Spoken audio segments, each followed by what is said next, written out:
Hey Warrior fans, Troy Thompson here, president of the Waldorf Gridiron Club, and I want you to help us rise from the ashes. Think about it.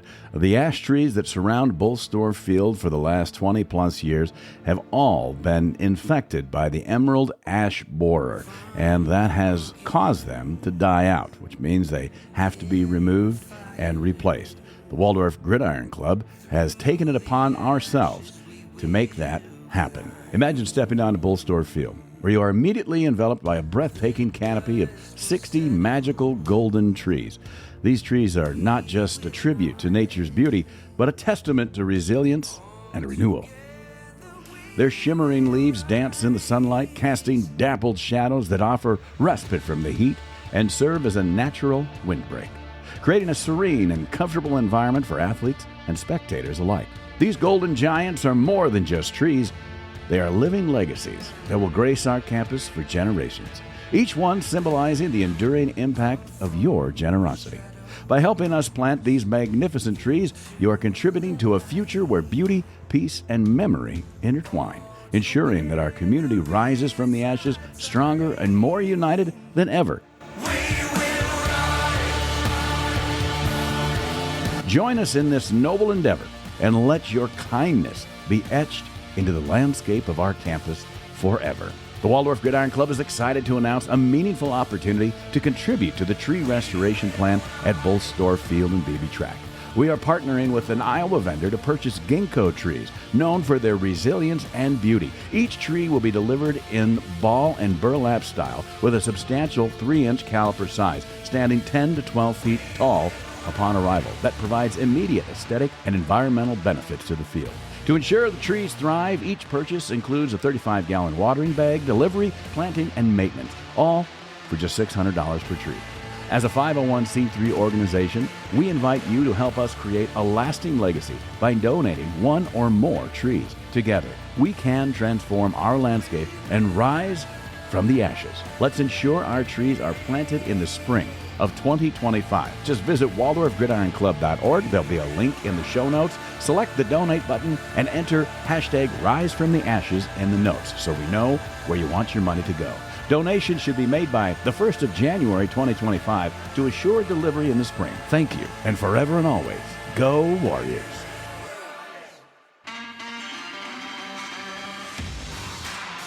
Welcome to the Waldorf Gridiron Club podcast, your home for all things football at Waldorf University, the best small college football experience in America.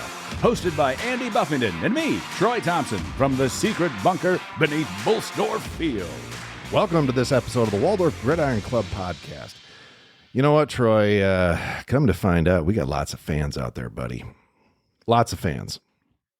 Yeah, and I didn't make a list of our many fans. No, that's great because I got, we got an email from a gentleman, Jay Wilenga. Yeah. Isn't that great? I answered him and told him thank you and all that stuff. That was great. Yeah, let's take a look. We got fan. And he says here. It was email. Yeah, it was an email.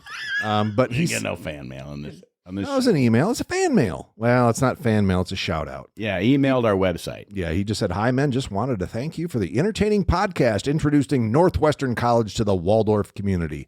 I'm a little late to the party, but a few had heard the podcast recently and said it was entertaining.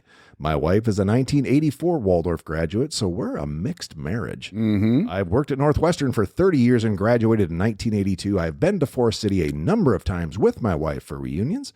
If you come to Orange City in the future, feel free to reach out. Love to show you a little Warrior hospitality." Again, Jay, thanks so much for the message. Yeah, and, Jay, I saw that too. I don't know which email address he sent. Maybe it was just info. Just the info, you bet. So we all get all the execs on the committee get that, and that's awesome. I'm so glad you remembered to say that. Yeah, so I want to give a huge shout out to Jay and thank you so much for the viewer mail or the listener mail. They don't watch. They still don't watch. Someday. You know what? If we ever do that, I don't get a whole new studio. Oh, I think so. Well, anyway. So So today we try to do the offense defensive guys. So we're bringing in we are Iowans today, Troy. I was very particular about who we got. So we wanted to make sure we got some kids that are local. Not super local. One super local. One, it's 2 hours. 2 hours. Yeah. So we have Race. My gosh, I can't talk today. Rafe. This is already VanDusseldorp. into a great episode. No, this is not. I got the tongue tie thing. Nobody knows because we eliminated the first intro. No, that's Except true. now I brought it up. Yeah. Take two. Rafe So nice. VanDusseldorp of Garner, Iowa. He's a legacy here at Waldorf. His brother, if you remember, a big Waldorf fan, Jack. He's a legacy. All I can think of is Animal House. And then they throw all the beer cans at the screen. Yeah. He's a legacy. He's a legacy. Yeah. Unless he's never mind. Like Fred. You don't have a brother named Fred, too, do you? I do not. Just Jack. All right. So, Rafe, welcome, man. Yeah, welcome. for having me. Yeah, absolutely. Long drive? Yeah, a whopping 12 miles or whatever it is. Make it every day, back and forth. Yep. You've been working in Garner. Yeah. And then... Is that hard for you to come to Forest? I mean, obviously you've been in Waldorf for a while, so it's not like it's, but a Garner guy, Forest City, that rivalry ends after graduation, doesn't it? Yep. Except when you go to Forest City or a Garner game, yeah. Yeah, I actually wasn't at it this year. My brother coaches over at Newman, so we try to go over to his. Is that right? Yep. Hey, I like Newman. My mom taught there for many years. Yeah, Jack, with the little one now, Yeah. Yep. How old's that child? She turned 2 in July. Oh, Uncle Rafe. Yep. Yeah. Got to give a shout out to your folks, by the way, because they have been outstanding at those little treats you get on the bus ride home. Yeah, that's your parents have been a big part of that. Yep. First week she brought like caramel Rice Krispie bars, and then another game she brought cookies. That's for their players, right? Yeah. Yeah. I don't remember getting any. No, do you remember getting that? I know we had them on the offensive bus. I don't know. That's what I'm I was gonna saying. say, I don't remember that. No, I think. I don't. Oh, Okay, so now I'm gonna look. My wife is also doing a lot of that as well, and she set the whole thing up. But maybe the treats on the defense. Sounds like the offense guy. What did you say? caramel Rice Krispie bars. Okay. so is that like the caramel in the middle? No, it was like mixed in with the marshmallows. Maybe. I don't know. Did she make that? Yeah, she did.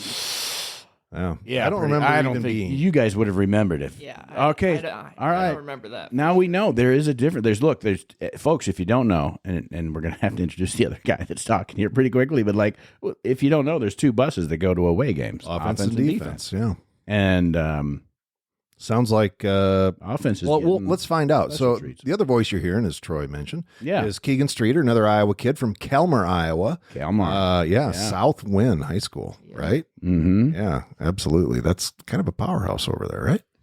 Oh, it was for football back when Jordan Romas played there. Yeah. Kind of got down the past couple years, but I think it's kind of turned into a baseball school It lately. is baseball. That is true. Do you know who Jordan Romas is? Nope.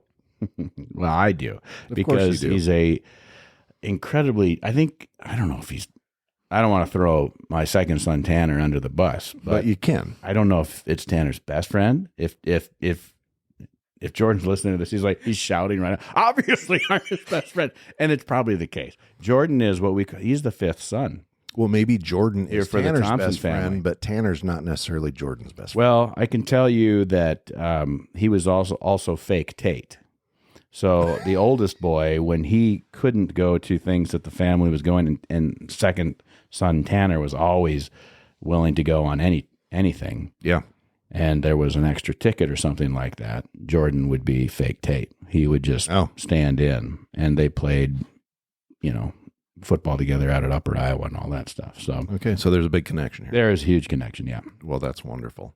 Yeah, and it's also your cousin, isn't it? Yep, third cousin. Yeah. Yep. So, okay, Keaton, do you get, Jordan's not an it. Well, it depends who you ask. I mean, if you ask Tate, he might say yeah. But if you ask Tanner, he'd say Jordan's a guy. Yeah. okay, Jeff Lemoyne. So, Keagen, do you guys, what kind of treats do you get on the bus? Because we already established that the offense gets fantastic treats. I remember getting a pack of Gushers at one point, but Yep, I remember that. No money. yeah, I think Choppa's wife has made a few treats for us. Okay. Yeah. I can't remember exactly what it was, but Yeah, I think Nicole really steps up, and the team moms around the area and from near and far. You know, Heidi listens to this show, and she's going to be like, well, I didn't know there was going to be caramel Rice Krispie treats. Somebody's got to step up their game in that group. It sounds like it's the defense. And why not for home games? Because I know of a fat guy that spends a lot of time in the locker room. That same guy, who's not that fat, does also a lot of cooking for the coaches. Did you hear that? Not Yeah. that fat. Yeah. Look, I'm in this. I have been working. I mean, I'm doing okay, but it's, working down, Yeah, good for you. Yeah. Yes, I do feed the coaches because Yes, you do. But those guys wouldn't eat if I don't. So I mean, and it's nothing hard. Like it was literally a beef burger sandwiches and chips Yeah, but this week. folks that don't know this, not only does Andy handle all of the equipment and the dirty uniforms that you guys make a mess of every week, that he also cooks for the coaches and makes sure that they have food in their belly. Usually wait till after the game, but God, they gave me that fancy new title. I feel like I need to step up, right? Yeah, I guess. Well, maybe caramel No, I ain't making Rice Krispie I'm rolls. gonna have to call Rafe's mom, Jeff Lemoyne. Yeah, Yeah, like, hey, could you make me for the coaches? she's like offense only. Sorry. Yeah, you can only. Let's see. Only Ani gets them. Ani, Klosterhoda, Yeah. Coop, and Yeah, Donadio. yeah. Exactly. The other three. They got them. They didn't share with everybody else. No, absolutely not. Sounds right. All right. So, Rafe, you've had an interesting journey. Obviously, it made a lot of sense for you to come up to Waldorf because of Big Brother. Yep. Was he a big push for you when you were being recruited? No, I didn't really get pushed to make the decision, but obviously he was an influence in it. Sure. Being close to home was another big influence. And then I got to know the coaches because I went to every game for 3 years. So Yeah. that played a role too. Yeah, for sure. So you came in to Waldorf as a defensive lineman. Yep. As a freshman, you traveled. You dressed for all the games. And then you got banged up. Yep, unfortunately. So in high school, I had shoulder surgery. And then at the end of the season, my freshman year, I was lifting and it kind of popped and went numb again. And then right after the first semester, I went to go get another MRI. And then my doctor told me I need to have surgery again. Right. But I was going to try to play and it just wasn't getting any better. So me and my parents kind of decided that probably shouldn't play. That's it. Yeah. No more. So last year you were medically retired, I think is what you had told me. Yep. Yeah, that you're not playing football anymore. Mm-hmm. And then the next thing you know, I was in, getting stuff together, and in all the lockers, there's names, on there. And I walked by over by the tight ends, and, well, what the heck? Rafe VanDusseldorp has a locker. Like, wow, that's kind of nice. The guy that's been running a damn drone for how many years, or at least one. And like, oh, they're giving him a locker this year. Isn't that nice? And then I started asking a few questions, and come to find out, we redshirted you for that year. You're coming back, and you're listed as a fullback. Yep. You line up in the backfield yet?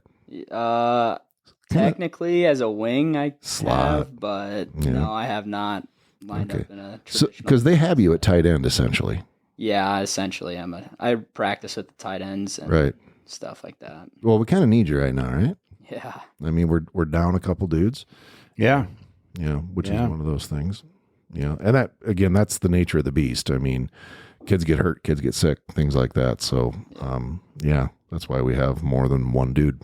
Yeah. Well, that's awesome. I mean, that's a great recovery story, actually. Mm-hmm.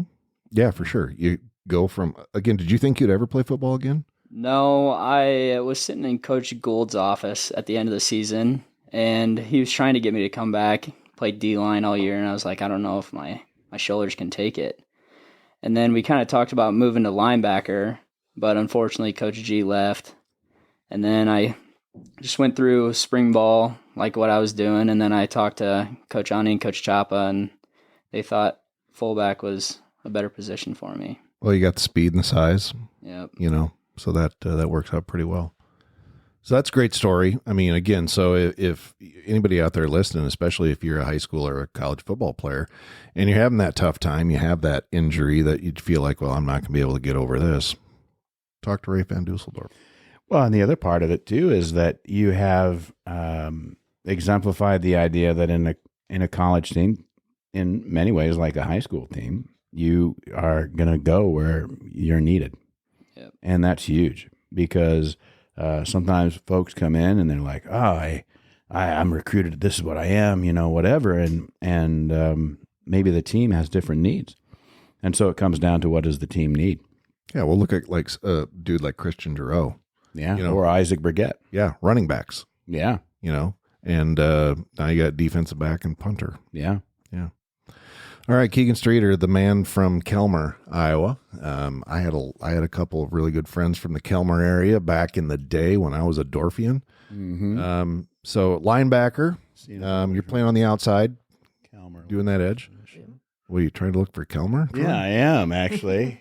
Okay. This is not good for Kelmer right there. I mean, really south and west of Decorah. Really, no, I'm not looking for where it is. Was it like? I'm seeing if there's listeners from Kelmer, and I'm really scrolling. I mean, I got Melbourne, Australia before I get. Well, maybe they have a Decorah IP address. We've given a shout out to Decorah before. Oh yeah, they're way up there at the top. Yeah, absolutely. That probably is the case. Yeah. So Keagen, you're a redshirt sophomore. Redshirt freshman. Redshirt freshman, and you're a redshirt sophomore. Yep. Okay, I knew one of those two. So you had an injury last year, or was it 2 years ago? No, I've been injury free so far. Oh, geez, what was I thinking? Because I thought I saw you not suited up like during practice last year at some point. I didn't suit up during the games. Oh, games. That's right. Because you were helping out the coaches. Yeah, that's right. Okay, that's why. That's where I got it. Okay. Yeah, I was just doing the personnel cards for the defense at that point. Very nice. So I know that Coach Chapa has a lot of good things to say about you, being the defensive coordinator and the head coach and things like that. I think he called you an assassin at one point. So, you're getting a considerable amount of playing time, obviously. How's it, what's it looking like and how's it feeling out there? Yeah, it feels good. Obviously a little underexperienced right now, but at the beginning of the season, I was looking at being a backup and hopefully rotating, and I was going to be just fine with that, just getting a little experience under my belt. But, right. With Jeremiah going down, I had to kind of step up into that spot. Yeah. So it's been good. Yeah, for sure. So what is there to do in Kelmer, Iowa? Are you kidding? Not much. Hang out with the dairy girls out at Northeast Iowa Area Community College? I guess. I don't hang out with them. No? No. Why not? No. I always stay away from NICC people. Oh, really? Yeah. Oh. They're right there. Are you mad? No football over there. Yeah, the closest I get is playing Frisbee golf at their course over there. All right. So what was your journey like to get from Kelmer to Forest City? Out of high school, I wasn't really for sure what I was looking to do. I was either going to play football or baseball in college. Didn't get really looked at for either too much. I had a few D3 offers and stuff like that, but I knew I wanted to get kind of far away from home, but close enough where I could still go back and see family. So I got the same problem over here. Yeah. I can't say words. yeah, Apparently. Word stuff. Yeah. Rafe and I are doing just fine. I don't know whatever you guys are doing. I don't know. I called him Race one time. Yeah, I know. I was here. Yeah. That's staying in. Everybody heard it. Because it's been twice now. Yeah. All right. You guys, look, I don't know if you're aware of this or not, but we're heading into week 6, and we haven't had a win. So that's got to be a little irritating, frustrating. Tell me your thoughts about that. Yeah, it's definitely frustrating. I watched Waldorf win 7 games and be ranked, and I've been a part of a team that's been ranked multiple weeks. But, moving to the GPAC, it's the best conference in the country, so it's going to be a process for sure. Yeah. Right. Yeah, Keagen? Yeah, I think it's just a big change for us right now, and we're just trying to adjust as best as possible. So we're just still trying to figure out our route to get a win. Yeah, absolutely.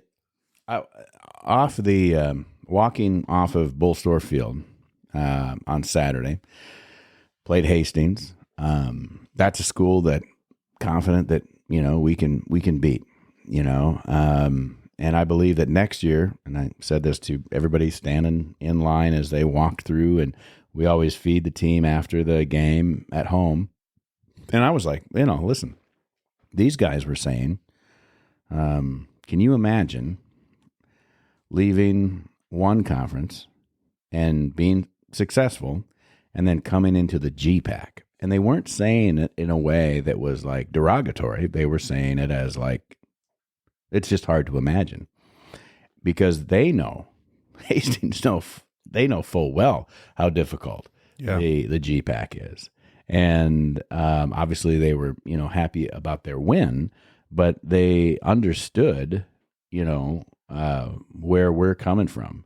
And right now, Waldorf is in that situation where, everybody's looking for that win. And obviously Waldorf is looking for that win and wins, as many as we can get. We got to get that first one to start accruing them. But like I told many players on Saturday, it's like there's something good that is happening here. And Andy has said it many times on previous episodes.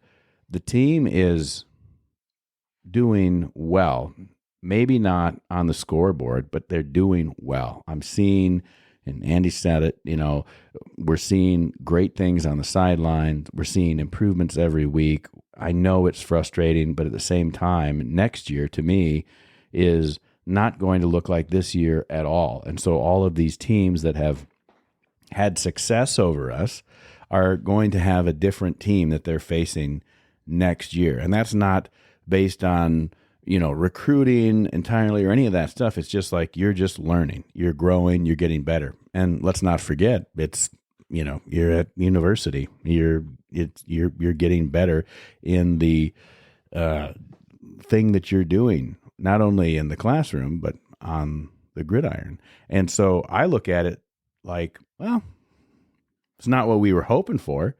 Obviously, it's not what you guys were hoping for, but the reality is that next year is not going to look like this at all.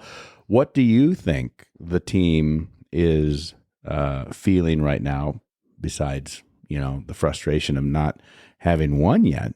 How do you think that the team is feeling? I would say they're still pretty flustered. Mm-hmm. Like Rafe said, coming off season where we still had last year, what was it, 4 or 5? Yeah, 4 wins. And, we were expecting a little bit better, which just kind of sucks in that aspect. But I think we're all still positive about the season. It's still moving forward and being able to flip a page every week and get back after it. So, yeah, I think team's staying positive and just working on having short memory. The game is previous week's gone. We can't do anything about that. So we just got to keep moving forward and keep working towards getting our first win. Yeah, absolutely. I told Coach Cooper after the game, he was upstairs in the offices, and the coaches hadn't made it up there yet. They were still with family and friends after the game. And I said, this is one of those games that we were right there. I mean, we were like, there were just so there's not there, and there wasn't many little things where we made tiny mistakes, but they're tiny mistakes. They really are. And I hope you guys can see that. I have the luxury of, I'm not a player, so I don't have that drive to win like you guys do, because that's why you're playing the game. You want to win. Obviously, you want to be successful. The coaches, this is their occupation. They want to win as well. They want to develop you young men into decent people and get you graduated and all that other thing, but they still want to win football games. I have the luxury of being an inside person that doesn't really care. Now, yes, I do. I'm a Waldorf fan, and I want success for you guys and everything else. It doesn't change anything for me whether you win or lose. But like, I also have the luxury of sitting there saying it's not very many things. It's some little ticks here and there where we made some mistakes and they capitalized on it. But it's not like this, wow, we can't do anything, No. So I hope that you guys are seeing that. And I hope the team is feeling that because it's going to come together. I mean, things just aren't clicking like it should. We'll have those games. They're coming up because it's getting closer and closer and closer and closer together. And there's fewer little issues here and there that are occurring during the game. So I mean, I have 20 years of watching my kids play football in some way or another. And I've always told them I can't remember the score of any of them. And I've seen some games that were absolute atrocities, like just like, ugh, that, and I've also seen some games that I will never forget being there. But I still can't tell you what the score was when Forest City beat Clear Lake after losing to them for 17 years straight. I cannot tell you what those scores were. I can remember Upper Iowa coming back after being down 4 possessions and winning a game, which was astounding in the second half, And so every time that I'm up in the box, which is obviously every home game, we get behind and it doesn't bother me.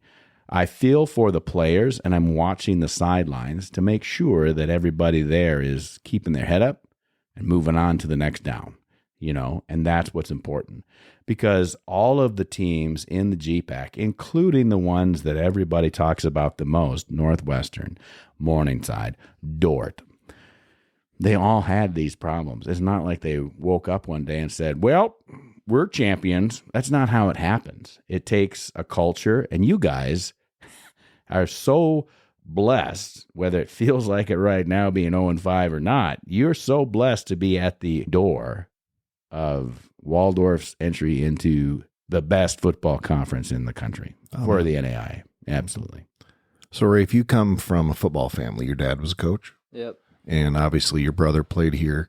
What do they have anything to tell you? No, not. I mean, just the same stuff. Just focus on the next game. It's over with. Mm-hmm. Control what you can control, and go to the next play. Mm-hmm. Yeah. Last Saturday's game, I will say that Andy talked about little things that need to be corrected, and they are little things, just as he said. I noticed, and I'm sure that they have pointed this out to you already this week. I mean, Lou had all the time that he needed. Yeah, in most cases on the offense, the O-line, which maybe has struggled in the past, had success on Saturday. In my opinion, if the goal was to pass protect that quarterback and keep that pocket safe. And he had time in the pocket, time to maneuver, which he certainly did, but that was a huge improvement. So I don't know what changed there. And as with the tight ends, what did change there? I don't know. Their pro definitely was a lot better. We don't work with the O-linemen during the pro. Oh, okay. But they blocked really well for Lou this week. I'm not quite sure what drills or what Coach Ani told them, but they played a heck of a game. Yeah, they played real tough. We were a little better matched, I think, size-wise on the front lines on both sides of the ball on Saturday. There were some beasts. There were, but overall, if you look at the roster, I was looking and I was like, well, these guys are, we match up pretty well. That's true, we did. So better than some of the other teams. Yeah. So, and again, that fluctuates because, we had a surprising wake-up call to the GPAC when we traveled to Concordia. And you see a lot of those guys. They are graduating 40 seniors. Yeah. And they've a lot of experience, a lot of size. Yeah, a lot of size. Well, because they're picking off the University of Nebraska kids. So did Doan. So Doan had a pretty phenomenal kicker, didn't they? From and he was also a University of Nebraska Lincoln guy, And so you see that, and that's fine. That's what we're dealing with. But at the same token, we're also dealing with Northwestern and Morningside and. Where are they pulling from? Western Iowa seems to be their primary market. And you look at Waldorf, and I look at it and go, well, Northeastern Iowa is pretty wide open. And there's a lot of great programs in northeastern Iowa too. Yeah, as well as obviously, our neck of the woods right here. And speaking of which, Rafe, we had quite a few of your fellow Cardinals at the game on Saturday. Yep, I saw. I talked to Lane Gaken. Yeah, Lane was there. But there's a couple of linemen there too. Yeah, didn't really get a chance to talk to them much. But yeah, Lane's a solid athlete. He's fast, can jump. He's a great athlete. It's good to have the local schools around and have that representation there. I think there were 6. I could be wrong on my number, but there was a good number of Garner Hayfield, Ventura Cardinals there. Well, in Keagen, there's been some Southwind kids that come over here that have, I think, even this season. Haven't there been? Yep. Brady Ort came here this year. Yep. Freshman. Mm-hmm. Yep. Now, is that something that you had did he talk to you? He's talked to me a few times about it. I kind of kept up with him even when I was here my freshman year. I was like, hey, where are you looking into? And I kind of talked to him a little bit about Waldorf, what it's all about, and he asked about it, and he ended up getting a visit here, and Chapa told me he offered him, and he ended up coming here, so. Brady was his dad your coach? Yes. Yeah. Yep. Jason Brady's Orr. dad is the coach over at over there.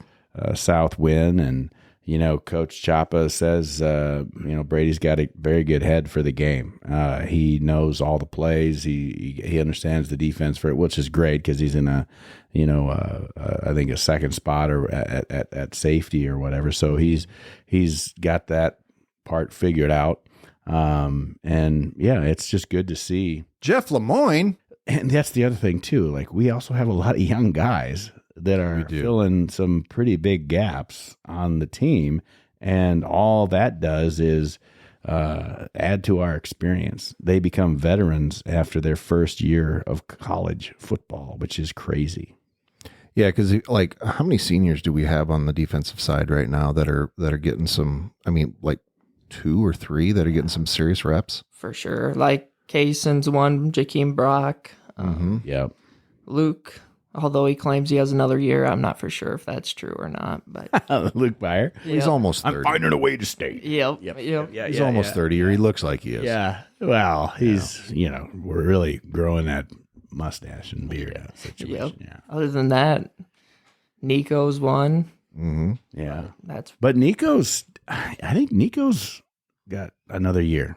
I think he might, and I don't know. I don't keep up with that, and it's not that I don't care. You'd like these guys to stay around forever because that's one of the crappy parts of my job is that you obviously you get attached to some players, and it's like then they graduate and they leave and they never come back. I think Nico's got another year. I don't know. I think Kaysen is legit done after this. He is done. Yeah, he's almost 30. So yeah.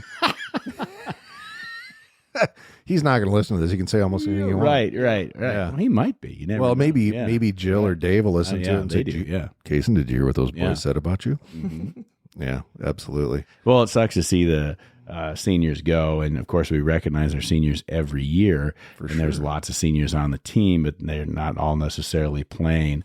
In every down, and so you will see those but not as many as that we've seen in the past. So it's interesting. You're like, how do we then match up next year, experience wise, against a Concordia who's graduating 40 seniors? I mean, they're going to be that's incredible. And you looked at their roster with obviously they're not seniors across the board, but it was pretty heavy, and that's why they felt confident this year, and rightfully so, that they have a very good shot, and they're sitting in third. I think they're doing tied pretty for well. Second. Yeah.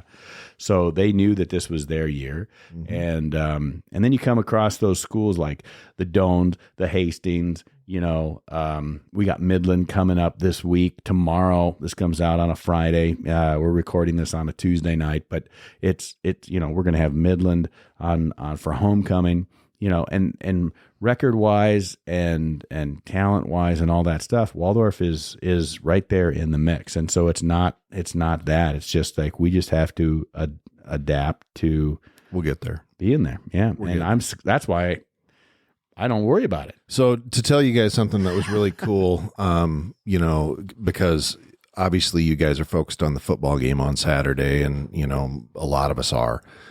But the reality is that there's a lot of stuff going on. You know, we have through the Gridiron Club, we have, you know, the community aspect of coming in and tailgating and stuff like that. So I don't know, I remember exactly why, but I ended up taking the little workman cart over to Hastings buses and asked, hey, do you guys need help with anything? And they have some really cool carts and stuff like that. We need those. But the bus driver, Get a price. yeah, the bus driver got off and he was standing there and he's like, where do you want me to park? I said, I don't really care. You park right over there. I said, if anybody gives you a problem, just tell them that I told you it was okay. You know, I didn't tell my name, but so then he walked. Bob Alsop said it's all right. Bob Alsop said, I'm parking here. That's right. Oh, I met Bob Alsop. Yeah. So he walks between the buses and he looked out at the tailgate and he goes, whoa. He goes, is this normal? I said, it's down a little bit today. Yeah. I said, I don't know what else is going on, but I said, we don't have very many people here. And he goes, are you kidding me? He said, I got a full-time gig. He goes, and I drive buses on the weekends. He said, I drive a lot of college teams to a lot of places. He goes, this is probably the biggest tailgate I've seen outside of Division II school. He goes, this is impressive. You guys, he goes, for a town this size, he goes, that's incredible. I agree with that, Andy. And I always compare it to, the second time, and it'll be the last time that I bring it up, but, you know, for 6 years, my experience was at Upper Iowa. Right. And when we came into that, it was the same deal. It was not that's when they started their tailgating association type stuff. And it was not a big deal. It has become really now they're doing actually better this year than they did. They joined a new conference last year and had same situations, you know, but did not change the love for the fans at the stadium and the game day. And that's what we were just adamant that when the Gridiron Club got going, it's like, we are never going to, like, this is where you are on Saturdays. And for our little corner of the world, it is. I agree. We were down in numbers probably. Yeah. I'd say we were probably 20 vehicles short of what we probably normally have. Sure. And we still had, obviously, the entire front row, the whole front line was full. And then the second line was, and then, so then, usually it's that third line, and that's where we were short this time, but not this week. Yeah. It's homecoming this week and can't wait for that. So yeah, if you guys, I mean, you got to realize it's very special that folks come out, and we've been to these other places. We've said it before.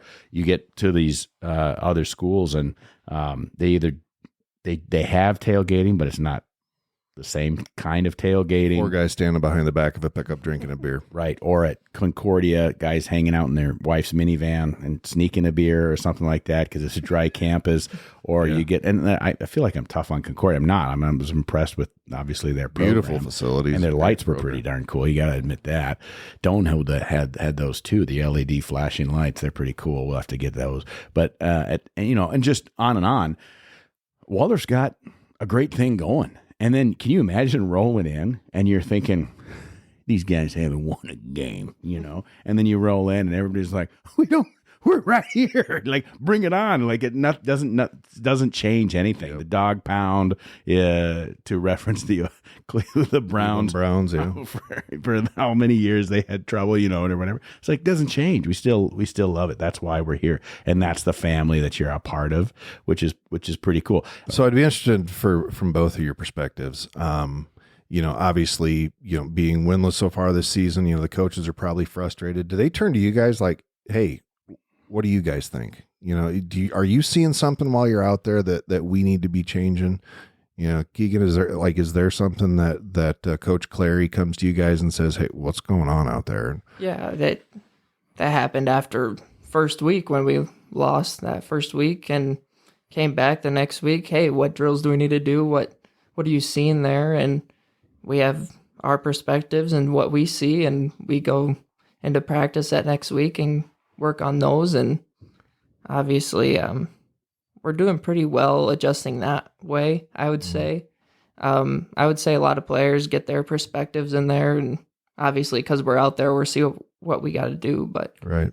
yeah, we've been working back and forth pretty well, I'd say. Yeah. What do you feel like is the biggest thing you guys need to work on each week, or just to try to get better? What are some of the things where you guys feel like you're needing to step up the game a little bit? One of those things we talk about every week is tackling. We really struggled in that Concordia game, I would say, and it's gotten better every week. Yep. For sure, I'd say. Second thing is just assignment wise, just doing those small things really do matter in the long run. Especially that definitely showed in the Hastings game. Yep. There was just a few little things here and there that end up biting us, and just got to work for perfection. Yeah. But like I said, we're that close. It's just those little things. It's not like this whole, why would we be out there? Yeah. It's getting close. We're right there. It's easy for, you can armchair quarterback it and everything like that. My observation on the defense is just, go meet the tackles, go meet them. Don't wait for them to come to you. I feel like they're getting 3 or 4 yards on us because they're just, we're getting them, especially on this last game, like we'd meet them, but we'd wait for them to hit us. And when you do that, you lose a body length, and that sometimes that adds up to a lot of first downs. And on offense, and then I know Andy's got the same question for you, and you can go into it, but it's just like, just be faster.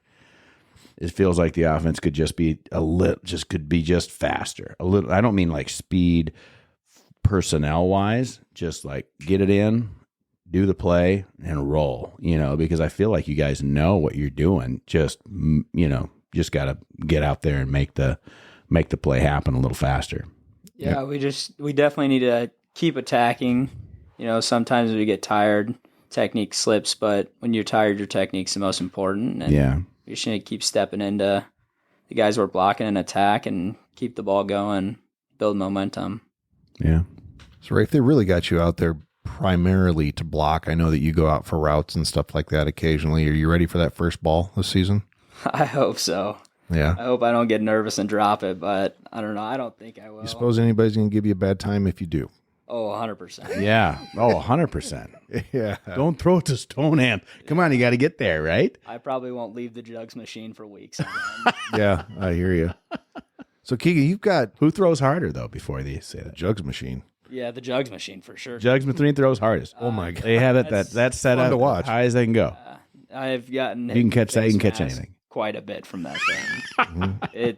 They're pumping Yeah. that thing. About 600 miles an hour right at you. Yeah. Mm-hmm. We're Speed sitting at and about 10 yards, and it's just zooming in there. And it's fun to watch. And Troy, you haven't seen this, but No. my favorite thing to do is when the receivers are doing drills, and they're just jugs machine, thunk, thunk, one after the other, and they make them like, all right, you catch the ball, step closer. And some of these guys are taking steps that's about 2.5 Yeah, I inches. bet. Like, that's a little closer, right? Yeah. Yeah, and then eventually they're gonna lose it. Yeah, it's tough to catch on that thing. Oh, and it's coming at you hot. It'll definitely teach you to use that right technique. Yeah. You don't want to catch it up against a bicep because that's going to be sore for about. Yeah, you're going to have a football-sized bruise on your arm for sure. Keagen, you've had a few takeaways this year, haven't you? I've had, one interception and then Fumble? caused a fumble. Yeah. Yep. Yeah, is that like the thing that you crave most, as a defender, is getting those takeaways? I would say so. Yeah. I mean, obviously tackles are good and have fun, but I would say that interception was definitely one of the highlights of this. What game was that in? That was Doan at Doan. Mm-hmm. Yep. Okay, that's right. Good deal. Yep. 14 total tackles, 10 tackles, 4 assists. So 10 solos. That's great. And then you also have, like you said, a forced fumble, and you also recovered that fumble. Or is that a separate fumble that you recovered? I did not recover it. I just forced it, but they might have gave me the stat for it. Oh, Don't tell anyone. come on. No, we'll keep it there. Yeah. And an interception, 28 yards. Nice. Very nice. So, Rafe, that's got to be a change for you to go from pursuing to defending, essentially. I mean, that's the weird part about, we call, what Streeter does over here is defense, but he needs to be offensive in what he's doing. And you, as a offensive player have to be more defensive in making sure that everything that the offense is put together was that a huge paradigm shift for you, or did you play enough offense in high school to where this isn't all that big a deal? I played both ways from my sophomore year on, so I've played a fair amount of snaps on offense, so it wasn't a huge shift, but in college, everything's different. Oh, yeah. Things are flying a lot faster. You have to read things quicker, so that was probably the biggest adjustment is Right. playing football around here on offense to playing college football when bullets are flying. Right. What positions did you play in high school? My freshman year, I was the backup fullback, and then I got moved to guard and played guard my sophomore and junior year, and then senior year I played center. Okay. Yep. And on defensive side? I played linebacker my freshman year, and then I played pretty much everywhere on the D line for the rest of my. I was hoping you'd say defense. I was safety for a while. Yeah. No. That was all for your dad? No, my dad No? only coached me in high school my freshman year. Oh, okay. Yeah, because he stepped away about that time. Right. Yep.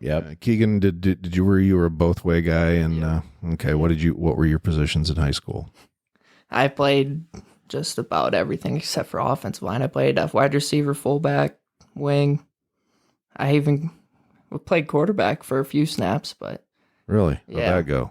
You got big stats going? not really. Oh. I had one completion, one incompletion, and one interception. So, 1, 1, and 1. yep, Not bad. not bad. Yeah. I'll take it. Specialist of any means? Were you a punter or a Yep. kicker? I was a punter for a little while. I kicked PATs and kickoffs. But yeah, So, Well, when you're coming from, South Wind or a 1A school, you're doing everything. yeah, well, absolutely. Cheerleader, coach, all that stuff. Well, you were a cheerleader too, huh? yep. Mhm. Had to get You get some. out there, base of the pyramid or the top. Probably base the pyramid. Yeah. Yep. But yeah, my senior year we had I think a total of like 25 guys from freshman to senior. So we had to have every guy doing pretty much both Oh, ways. absolutely. So Yeah. Yeah, I don't remember how many kids we had when I played high school football, but it felt like a lot. 80. No, I think we had a small class, and I think we had like 14 of my classmates play in my senior year. We had a couple guys come out that hadn't played before. Yeah, but there were probably 80 football players, freshman through senior, Oh, yeah, easily. Yeah. when We you had a were small there. class. Because we had about the same thing, and we were a few years apart, but that obviously that has changed. I mean, Forest City, Garner, just down the road. I've always said, by the way, Rafe, that, and this happened because when my oldest boy played football in college, didn't mention it, he went with Van Gerpen, Alex. And so in Dr. Van Gerpen. yeah, Dr. Van Gerpen now, can you believe that? So between that whole time period, when you're in high school, that rivalry, that Forest City and Garner, it's a great rivalry. We love it, and then afterwards, those guys are good friends, and they're in college and they're playing together and it's all great. And you think about it and go, wouldn't it be great if they just, if we just said Forest City and Garner just transfers everything to Miller. Oh, build a big school in Miller? One big 3A school that Yeah. just dominates, because that would. great. But of course, when you're in school, that's not even a possibility. No. Yeah. So, that's one of the things that we had talked about, Rafe, early in the season is that, when you talk about rivalries in our area, there's probably not a better rivalry than West Hancock and Garner. First game every year, football wise. Yeah, that's right. And that it was close this year. It really was. But then you're number 43 on the offense. The last Warrior to wear 43, notably, was a dude. McCoy Yakel. Yeah, and he's going to marry a Forest City girl. Yeah. Yeah. So was there any bitterness? Do you give him any crap about that? You see him around the games? I did see him at the first home game. I said I looked better in it than he ever did. And every chance I get to, I remind him that he never beat Garner in anything. Do your parents know that the what they're supposed to be? I mean, Oh, yes. it's great that mom's bringing those amazing caramel Rice Krispie bars, but I mean, Bottle 43 McCoy's, would go a long way. McCoy's parents were bringing, I think, bootleg. I think they were bootlegging. No, you can buy it most anywhere, but yeah, they would bring copious amounts. Yeah, would always be great with that. So, yeah, as we're talking a little bit about families and rivalries and stuff like that, Keagen, tell us a little bit about what you got back home as far as family and things like that. Let's find out about the Streeters. I want to feel hear like about I've the gotten to know Streeters. your family pretty well in the stands. Yeah, I believe it. Yeah, I mean, Streeter family, closest is my grandma and grandpa. Streeters, they live in Fayette. And, Nice. Yeah, a lot of my family members on that side went to Upper Iowa. Oh, Yeah. My to say dad, it. both uncles, Uncle Dave played at Not Upper me, though. Iowa football. And, yeah, but on the Ink side, the what side? Ink, my mom's side, Spell that. EINICK. Yeah, just like E-I-N-I-C-K. Yeah, E-I-N. Okay, that's fine. E-I-N-I-O. E-I-E-I-O. Yep. I like the name. I like it. But, I mean, like if somebody says, hey, spell Ink, you're going to be like, Yeah. yeah, Sounds German. It is. Okay. Yep. Oh. Very, very German. very nice. Yep. So tell me about the Ink side. Ooh, that's the Ink side. Hindsight. What's happening over there? Did you just move your hands in a very stern fashion? What's going on? Yeah. Sorry, I'm sorry, Keagen. We're having You're some fun. good. Yeah. Yep. Grandpa Steve, he was really, really big football player at Southwind back when he played. Newspaper, he'd make sure to keep it posted and called him the legend back in the day. Oh boy. Yep. Yep. Married my grandma Marilyn, high school sweethearts from Southwind. Oh wow. Yep. Yep. Was it Southwind then, or was it Kalmar? Oh, I don't even know. I'm pretty sure it was still Southwind. It was Southwind when I was going to school. Because we had a lot of kids over Yeah. here from that went to Southwind. Yeah. Yeah. Yep. But Southwind is South Winneshiek County, Southwind is for those of you who are outside of the state of Iowa. Beautiful part of the country. It's what, when like every year we'd go out there. I grew up, my mom is from Waukon. My parents met at Waldorf. We'd get out there, Highway 9, drive Forest City. You can drive straight Forest City to Waukon, Highway 9. And you get out to Winneshiek County, and it changes. The topography changes. And it's beautiful. Yeah, it's and gorgeous it's, over there. it starts being hilly. It's like that. There was 5 glaciers that covered Iowa, and only 3 of them covered that part of the state. So there you go. And then the great part of it is every time she would say, "Here we are, kids, God's country," and we're like, I mean, where do we live? I thought we lived in I thought we were God's country. Yeah, Oh, Mom, knock it off. she never has taken it back. Well, I remember one time calling state high school football playoffs, and Jason Slater and myself were tasked with driving to Elkader, Iowa. All right. And way down in it was Well, they got a great locker over there. well, okay. And we showed up, and it was like we were the first 2, other than there's a guy out working on the field. And we're like, okay, where are we supposed to go? Because, we wanted to get there early to get set up, make sure we're in the right spot, and that we didn't have to fight with the coaches or anything like that. It's Clayton County there. Yeah. And so guys comes walking off the field, and I'm like, hey, we're with, I don't remember which radio station we were with. It was KOW, but I didn't know it was KLKK or something like that. And yeah, we're broadcasting the game today. Some local team was playing over at Elkader, and you guys are gonna be right up here. Let me show you. And so sorry, you like the groundskeeper? No, I'm superintendent, and he's out working on the field. Yeah. And then you're walking by their big old concession stand, and that's where the real activities happen. And there was like 5 or 6 dudes standing outside, each in front of a grill, flipping burgers, flipping pork burgers, Yeah. quarter-pound hot dogs, Oh, yeah. all beef. Oh, my. And so he's like, well, if you guys are hungry, you can go ahead and help yourself to this. We'll take care of it. Right. I'm like, of And course. if there's not enough cheese for you, we'll run right over to the dairy on this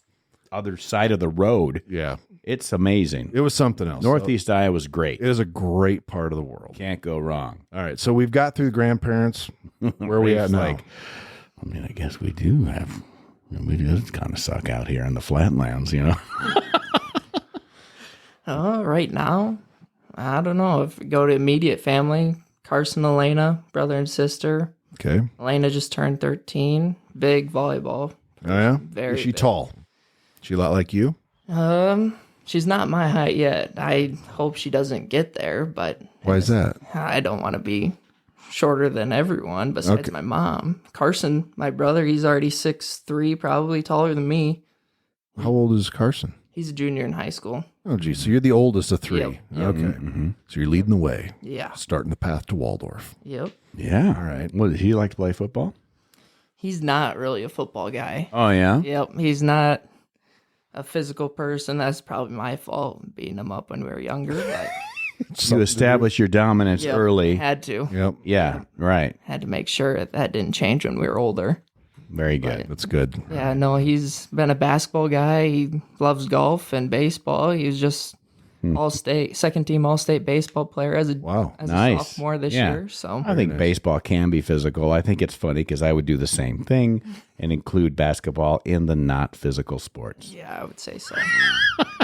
Personally, but yeah, but no, that's about it. Really, Did we talk about his parents? parents. No, Oh, okay. I didn't know if maybe. not at all. I mean, and I don't want to Only bring up because a I sore mentioned- subject. I mentioned your folks, and then you're just like, well, Well, I got grandma and grandpa, Everybody else. brother and sister. I mean, I didn't. end it there.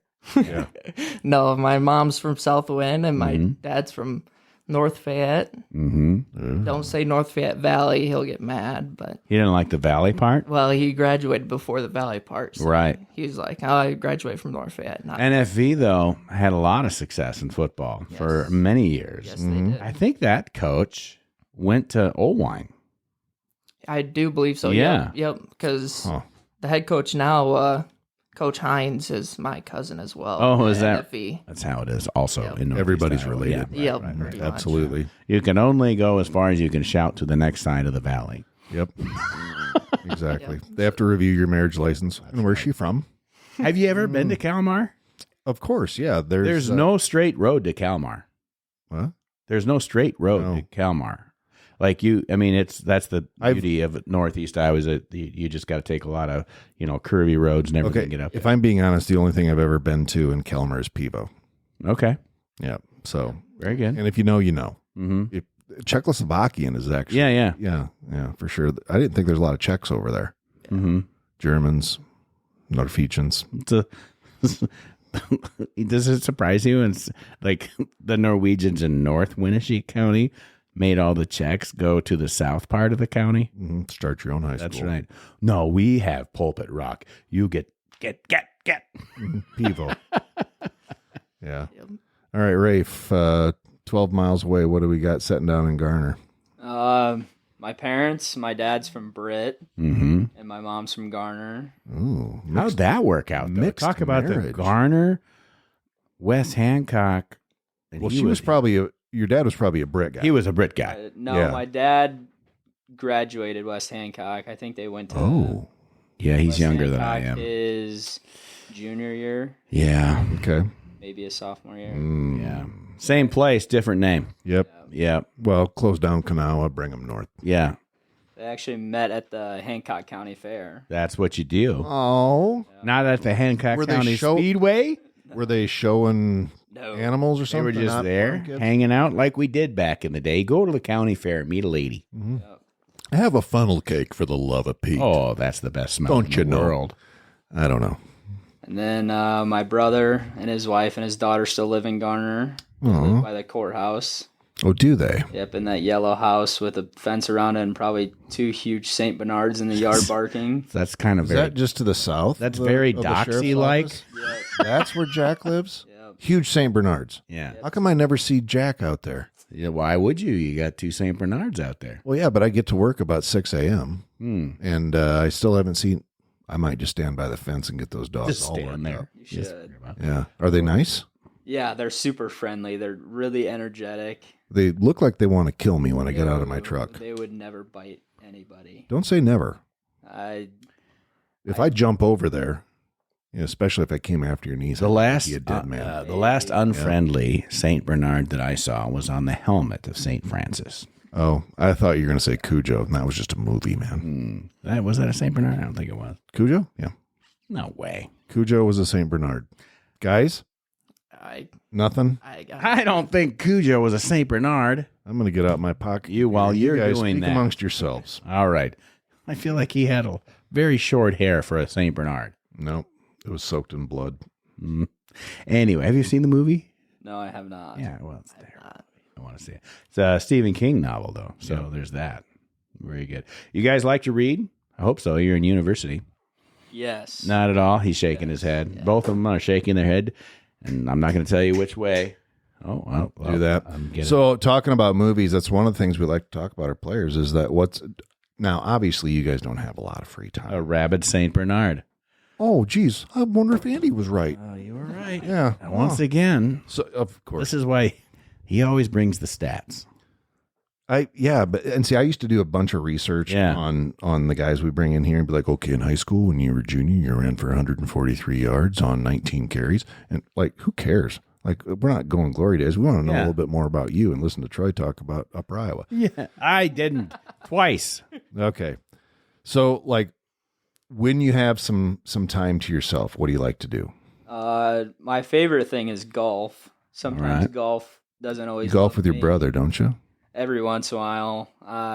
Not much though. He's got some business or something focused around golf, didn't he? Or does he still? Or it's really centers around him making stuff that he wants, and sees if anybody else wants it. Okay, so then he like makes hats and stuff. Yeah. All right, that's cool. Like water bottles. Maybe we can. So does he have the ability to make hats and stuff like that, like embroidered stuff? Yeah. Like, why wouldn't we source him for some gridiron stuff? I think he just takes it over to Gift So Sweet and Brit and gets them made. Oh, he doesn't. He doesn't do it make himself. He just takes whatever Gift So Sweet and Brit. Sorry, Jack, you're out of the business. Sorry. Yeah. We'll go to Gift So Sweet.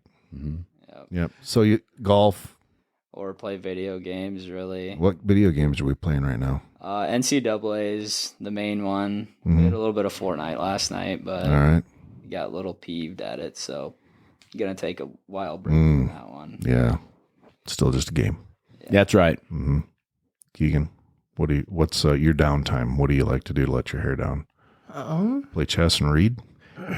Definitely not read, but Okay. I feel like his hair's always down. Could be.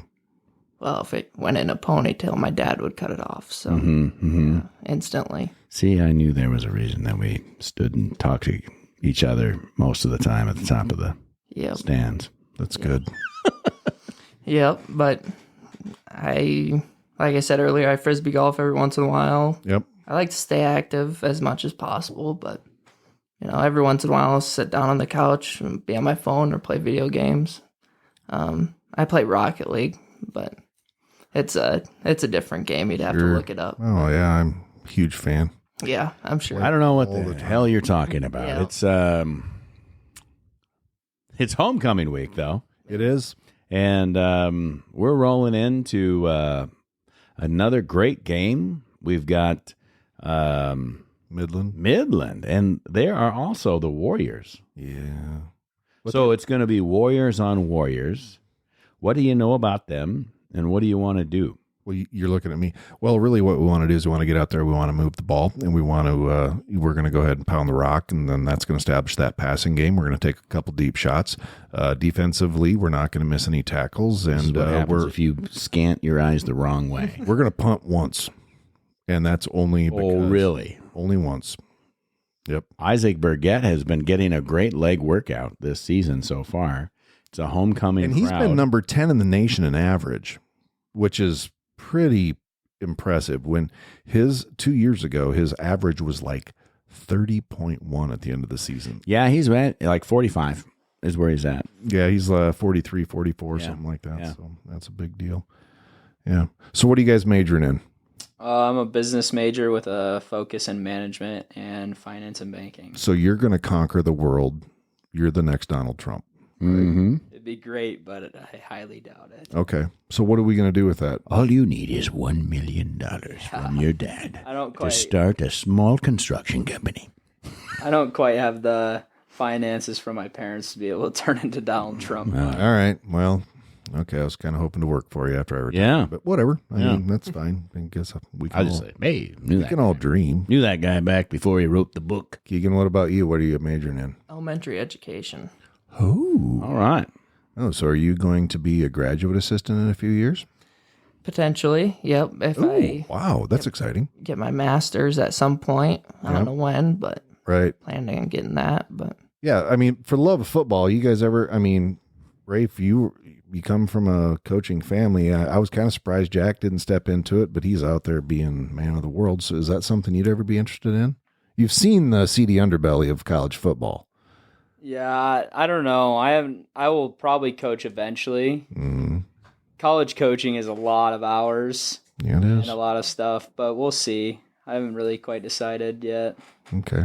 And Keagen, are you thinking about coaching with your teaching and things like that? yep, more high school probably when Yep. I get to that age. But Sure. yeah. Are you? definitely. Would you hope to move back home, or you want to strike out on your own and maybe move to like something crazy like Cedar Rapids area? Yeah, I'd like to stay at a smaller school. Maybe not Northeast Iowa, but I like the small school aspect of it. So You know, and I think Troy and I and Rafe can attest to this. It's great being close to home. Yeah. Great being close to family, and we always talk about, especially at your guys' ages, I'm going to go strike my own way. Yeah. And family always calls us home. But do what you want, obviously. I mean, but still, being close to family, there's nothing better. I think it's great. There's lots of small schools. Most of the schools in Iowa are 2A or under. Yep. The 3 and 4A schools are, just And they're always a looking couple for of coaches. handfuls. Yeah. Always sure. looking for coaches. That's right. And to Yeah. be a teacher in those schools is very, very important. I can tell you that. And, obviously.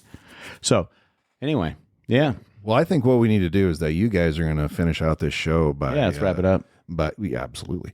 And what you'll do is that I always give you guys the last chance to say something. It's homecoming. So if you want to say something to fans, if you want to say something to your family, if you want to say something to the tailgate community, the Gridiron Club, or if you just want to say something to your grandmother, that's all good. But I drone on a little bit extra long because your brains are going, what am I going to say? What am I going to say? And I understand that. That's totally cool.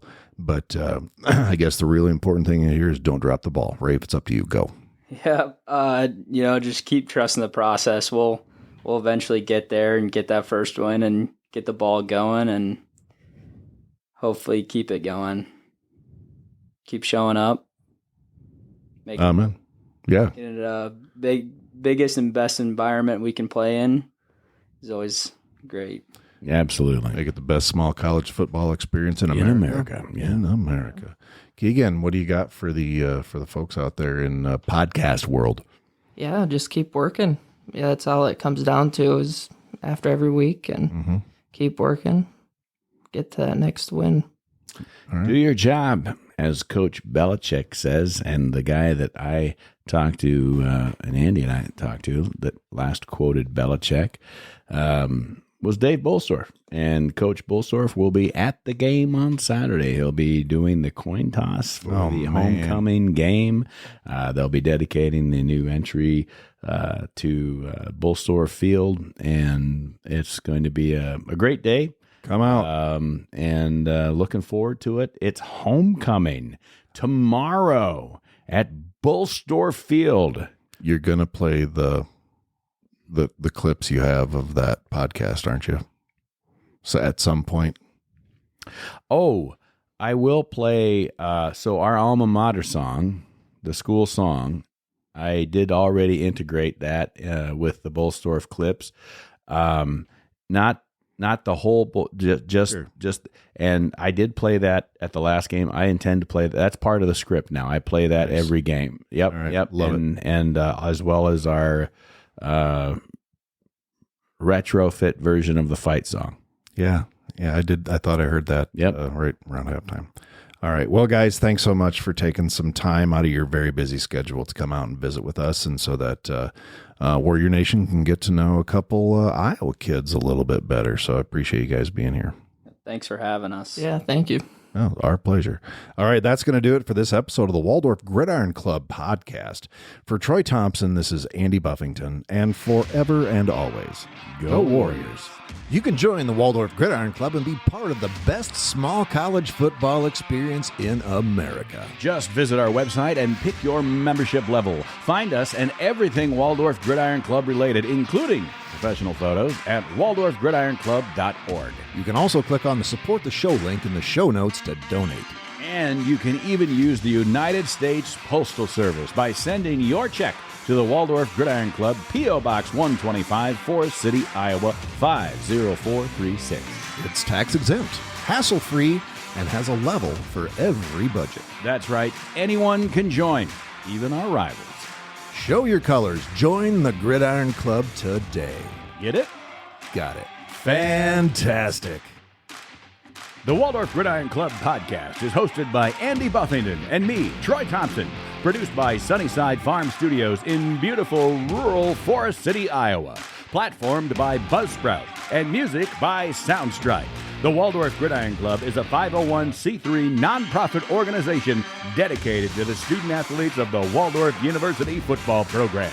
Our mission is to assist the program in maintaining the best small college football experience in America.